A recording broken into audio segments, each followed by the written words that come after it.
If we look over to the other side of the river now, we can see just beyond the river there's that sort of fairly narrow strip of quite flat ground, and then we've got that small, maybe 1 or 2 metre high steep slope before it then becomes flat again. And that same one we identified in a previous video, so just the other side of the river.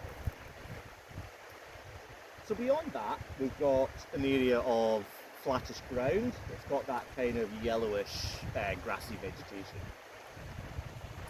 If we go beyond that to where the pond is, we can see there's maybe a small slope just the other side of the pond. It's got maybe sort of greeny browny vegetation on it, and then we've got more flat ground beyond that, flat ground on this side. We look then right a bit more to the left.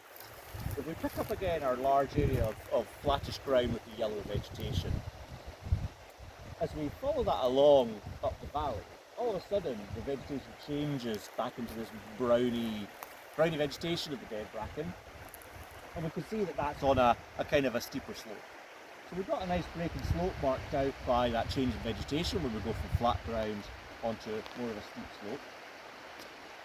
But the ground that's underlain by that brown bracken vegetation isn't just a sort of a flat area, a step, and another flat area. It's got a more kind of moundy appearance. It's not got a nice sudden breaking slope at the top of the slope. The slope just kind of curves off, and you've got that area of kind of slightly uneven, moundy ground there.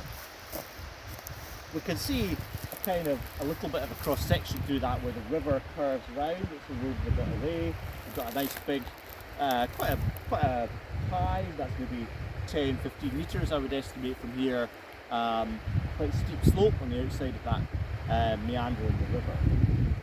So we've got you can see at this end we've got this area of ground on the other side of the river which has got a different landform characteristic to what we've looked at so far. So far we've seen steep valley sides and then areas of flat ground, step, and then flat ground again. So we've got a different landscape character over there. It's kind of moundy, topped areas of material.